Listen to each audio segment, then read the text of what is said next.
কৃষি তোমরাং খিদুংরা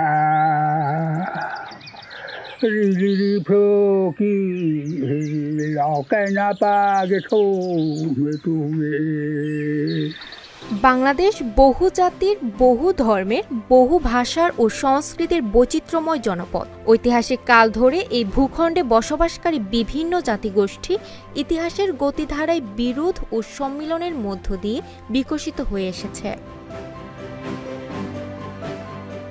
এই ভূখণ্ডে ব্রিটিশ বিরোধী সংগ্রাম, ভাষা আন্দোলন, ৬৯-এর গণ অভ্যুত্থান, মহান মুক্তিযুদ্ধ, ৯০-এর গণ আন্দোলন ও ২০২৪-এর গণ অভ্যুত্থান সহ প্রত্যেকটি গণতান্ত্রিক আন্দোলন ও সংগ্রামে বাঙালির পাশাপাশি অপরাপর জাতিসমূহেরও রয়েছে সম অংশগ্রহণ।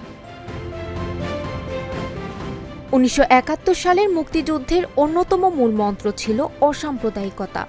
বাঙালি মুক্তিযোদ্ধাদের পাশাপাশি পাকিস্তানি বাহিনীর বিরুদ্ধে কাঁধে কাঁধ মিলিয়ে যুদ্ধ করেছেন বীর বিক্রম উক্কচিং মারমা, খাসিনারি কাকাথেও নিয়তা, যাকে বাংলাভাষীরা কাকন বিবি নামে চেনেন, এবং অসংখ্য আদিবাসী মুক্তিযোদ্ধা।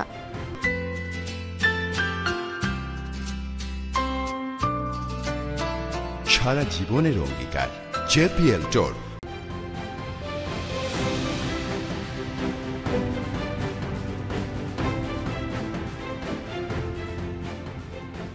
স্বাধীনতার পর দেশের বাঙালি ছাড়া ৫৪টিরও বেশি জাতিগোষ্ঠীর স্বপ্ন ছিল সংবিধানে আত্মপরিচয়ের স্বীকৃতি পাওয়া, নিজেদের শিল্প, সাহিত্য, সংস্কৃতি ও অধিকার নিয়ে রাষ্ট্রে বিকশিত হওয়া। কিন্তু ৫ দশকের রাষ্ট্রীয় নীতি, সিদ্ধান্ত গ্রহণ, মূলধারার রাজনীতি, সাহিত্য, আর্থ-সামাজিক কাঠামো সবখানি আদিবাসীদের একপাশে ঠেলে দেওয়ার প্রবণতা দেখা গেছে। সাধারণ জনগণের ক্ষতিগ্রস্ত হচ্ছে, ঘরবাড়ি, আপনার জানমালের, জীবনের ক্ষতি হচ্ছে। এটাকে আমরা কখনো কাম্য মনে করি? আমরা চেয়েছি শান্তি, আমরা চেয়েছি বাংলাদেশের একজন সাধারণ বাংলাদেশি, একজন বাংলাদেশের নাগরিক হিসেবে আমাদের যে যৌক্তিক অধিকার, এসব নিয়ে বেঁচে থাকার। কিন্তু বাংলাদেশ সরকার সবসময় আমাদেরকে প্রান্তিক করে রাখা হয়েছে।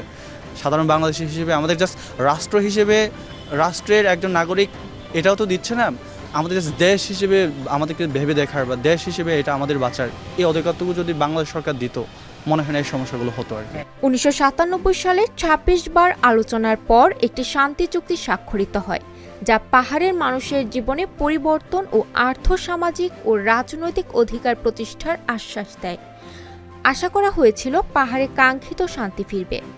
বিগত স্বৈরাচারী সরকার সহ অন্যান্য সরকার সমূহ সেই চুক্তি বাস্তবায়ন না করে নানা মিথ্যাচারের মাধ্যমে কালক্ষেপণের নীতি গ্রহণ করে, যার ফলে পাহাড়ে এখনও উন্নয়ন, শান্তি ও স্থিতিশীলতা আসেনি।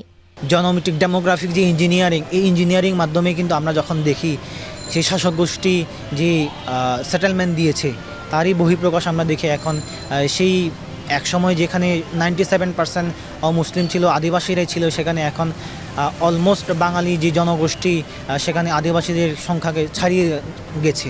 এমনকি বিভিন্ন জায়গায় যে বান্দরবানের মতো এলাকায় সেখানে বাঙালির সংখ্যাই বেশি। তো এই যে ডেমোগ্রাফিক একটা ইঞ্জিনিয়ারিং মাধ্যমে বাংলাদেশ থেকে আদিবাসীদেরকে নাই করে দেওয়া হচ্ছে, নিচ্ছিন্ন করে দেওয়া হচ্ছে, এটা কিন্তু রাষ্ট্রেরই যে সিস্টেমেটিক যে একটা অন্যায় বা অবিচার, সেটাকে একটা বহিঃপ্রকাশ। অন্যদিকে সমতল ভূমির আদিবাসী জাতিসমূহ ক্রমশ ভূমিহীন হয়ে পড়েছে। নিরাপত্তাহীনতা, ভূমি হারানোর যন্ত্রণা এবং প্রান্তিকতায় তার দিন দিন সংকুচিত হচ্ছে। অনেকেই দেশ ছেড়ে গেছে। তাদের দীর্ঘদিনের দাবি হলো পৃথক মন্ত্রণালয় এবং ভূমি অধিকার সুরক্ষার জন্য কার্যকর ভূমি কমিশন গঠন, যা স্বাধীনতার ৫৪ বছর পেরিয়ে এখনও পূরণ হয়নি। যে আপনার মানবাধিকার যে লঙ্ঘন হচ্ছে, এই বিরুদ্ধে যখন কথা বলি, তাদের উপর বিভিন্ন ত্যাগ দেওয়া হচ্ছে, তাদেরকে বিভিন্ন অপরাধে ফেঁসে দেওয়া হচ্ছে, তাদেরকে দমন নিপীড়ন চালানো হচ্ছে। এটা ৫৪ বছর ধরে চলছে। অনেক সরকার আসছে গেছে, কিন্তু এটা কোনো পরিবর্তন হয়নি। বিগত নেগেটিভগুলো একই থেকে যাচ্ছে, সেটার একদিন অবসান চাই। আমি মনে করি এটা যেহেতু আমরা এই যে বাংলাদেশের যারা আদিবাসী আছে, আমরা প্রত্যেক প্রোগ্রামে, প্রত্যেক জায়গায় আমরা বলছি আমরা বাংলাদেশের সংবিধানে অন্তর্ভুক্ত হতে চাই। ২০২৪ সালের গণ অভ্যুত্থানের সূচনা হয়েছিল ছাত্র আন্দোলনের মধ্য দিয়ে। 2024 সালের জুলাই গণ অভ্যুত্থানের মধ্য দিয়ে মুক্তি আসতে পারে এমন আশায় আদিবাসী তরুণরা উল্লেখযোগ্য হারে অংশ নেয়। বাংলাদেশে যত মহান আন্দোলন শুরু হয়েছে 52 সাল থেকে, আপনারা লক্ষ্য করবেন যে 52 সালে অনেক আদিবাসী বাংলা ভাষার জন্য এদেশে লড়াই করেছে। রাখাইন একজন বিখ্যাত লোক ছিল, তিনিও ভাষা আন্দোলনে কাজ করেছেন, আদিবাসীরাও কাজ করেছেন। তারপরে যখন আমাদের 71 সাল আসলো, পাকিস্তানের জুলুমের বিরুদ্ধে আন্দোলনের কথা আসলো, তখনও আদিবাসীরা, বাঙালি এবং এখানকার পিছিয়ে পড়া জনগোষ্ঠী, বিভিন্ন ধর্মের লোকরা একসাথে মিলে আমরা লড়াই করে এই দেশ স্বাধীন করেছি। আমাদের আশা ছিল যে আমরা এই স্বাধীনতার ফলে একটা সমতা আসবে, যেটা আমাদের 10ই এপ্রিলের ঘোষণায় ছিল সাম্য, স্বাধীনতা ও সামাজিক ন্যায় বিচার। সেটা কিন্তু বাংলাদেশে এখনও আমরা এর ভোগ করতে পারছি না। অভ্যুত্থান পরবর্তী অন্তর্বর্তীকালীন সরকারও পূর্ববর্তী ফ্যাসিস্ট ব্যবস্থাপনা বদলাতে না পারায় পাহাড়ি জনগোষ্ঠীর মানবাধিকার পরিস্থিতির উন্নতি হয়নি।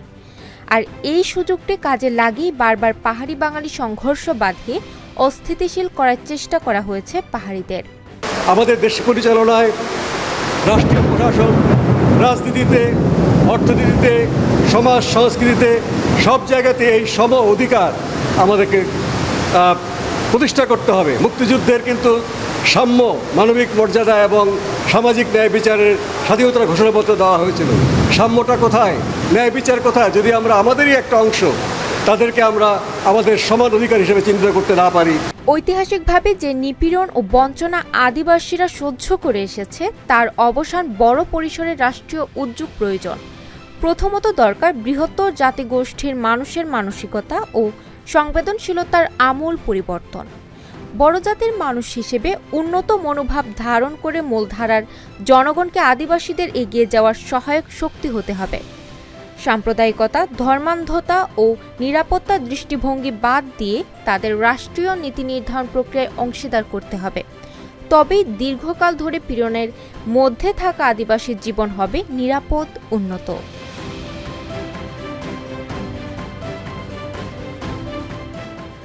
ফারহানা ইমা, channel S news desk.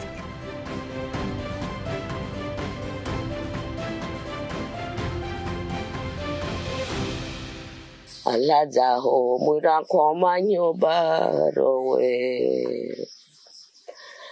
Ako derale mianyi mari miama nama miamo.